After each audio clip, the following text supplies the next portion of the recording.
اللہ کے نام سے شروع کرتا ہوں جو بڑا مہربان اور نہایت رحم کرنے والا ہے۔ بسم اللہ کی برکت کا واقعہ۔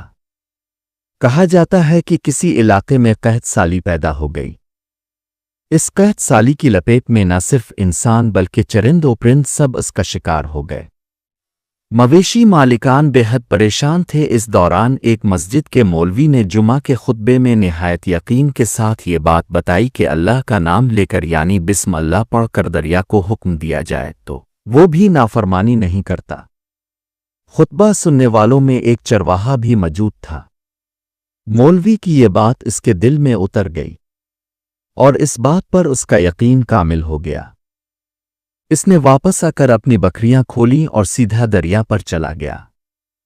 اونچی آواز سے بسم اللہ اور دریا کو کہا وہ اپنی بکریاں چروانے کے لیے دوسرے پار جانا چاہتا ہے اور اسے کہا کہ مجھے اپنے اوپر سے گزرنے دے۔ یہ کہہ کر اس نے اپنی بکریوں کو لیا اور دریا پر چلتا ہوا دریا پار کر گیا۔ دریا کے دوسری طرف کا علاقہ گھاس سے بھرا پڑا ہوا، درختوں کے پتے بھی سلامت تھے کیونکہ کسی کو یہاں تک آنے کی رسائی نہیں تھی۔ اس نے خوب اچھی طرح اپنی بکریوں کو سیر کروایا اور واپس لوٹ آیا۔ پھر یہ اس کا معمول بن گیا کہ وہ بکریاں پار چھوڑ کر واپس آ جاتا اور شام کو جا کر بکریاں واپس لے آتا۔ اس کی بکریوں کا وزن دگنا چوگنا ہو گیا۔ لوگ چونک گئے اور اس سے پوچھا کہ وہ اپنی بکریوں کو کیا کھلاتا ہے۔ وہ سیدھا سادھا اور صاف دل نوجوان تھا۔ اس نے صاف صاف بات بتا دی کہ جناب میں تو بسم اللہ الرحمن الرحیم پڑھ کر دریا پر چل کر اپنی بکریاں دوسری طرف چروانے لے جاتا ہوں۔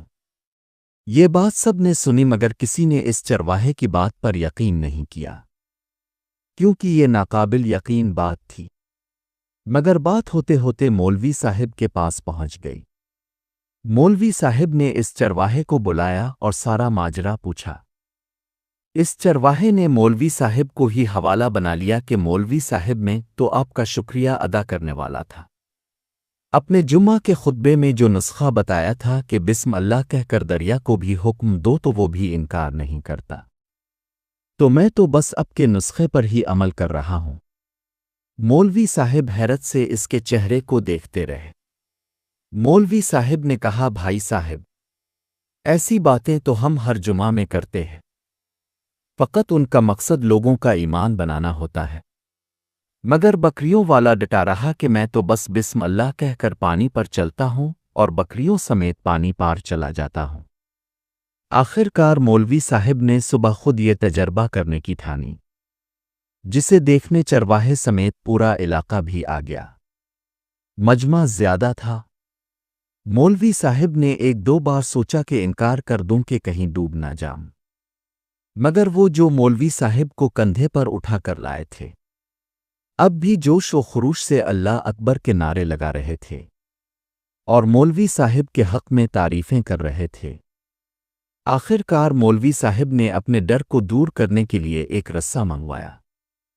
پہلے اسے ایک درخت کے ساتھ باندھا، پھر اپنی کمر کے ساتھ باندھا، پھر ڈرتے ڈرتے ڈھیلا ڈھالا بسم اللہ پڑھا اور دریا پر چلنا شروع ہو گئے۔ مگر پہلا پاؤں ہی رکھا تھا کہ پانی میں گر گئے۔ مولوی صاحب ڈبکیاں کھانے لگے اور پانی کے بہاؤ میں بہنا شروع ہو گئے۔ لوگوں نے کھینچ کھینچ کر باہر نکالا۔ مولوی صاحب کی اس حرکت نے چرواہے کو پریشان کر دیا کہ مولوی صاحب کی بسم اللہ کو یہ کیا ہو گیا ہے، کیونکہ اس کا یہ روز کا معمول تھا۔ اس کے اپنے یقین میں کوئی فرق نہ آیا۔ اس نے بسم اللہ کہہ کر بکریوں کو پانی کی طرف اشارہ کیا اور خود ان کے پیچھے چلتا ہوا پار چھوڑ کر واپس بھی آ گیا۔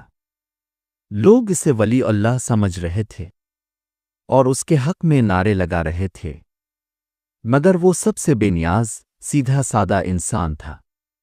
وہ مولوی صاحب کے پاس پہنچا اور کہا، مولوی صاحب میں آپ کی بسم اللہ کی تعریف سے کافی پریشان تھا، مگر پانی پر چلتے ہوئے مجھے آپ کی بسم اللہ کی بیماری کا پتہ چل گیا۔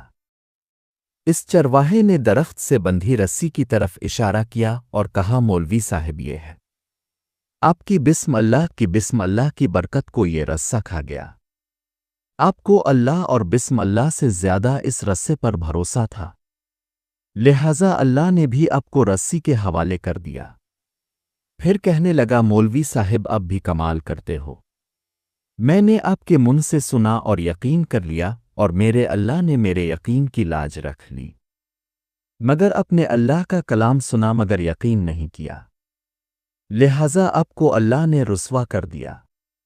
محترم عزیز دوستو، یہی کچھ ہمارا حال ہے۔ ہماری نمازوں اور دعاؤں کا حال بھی یقین سے خالی ہے۔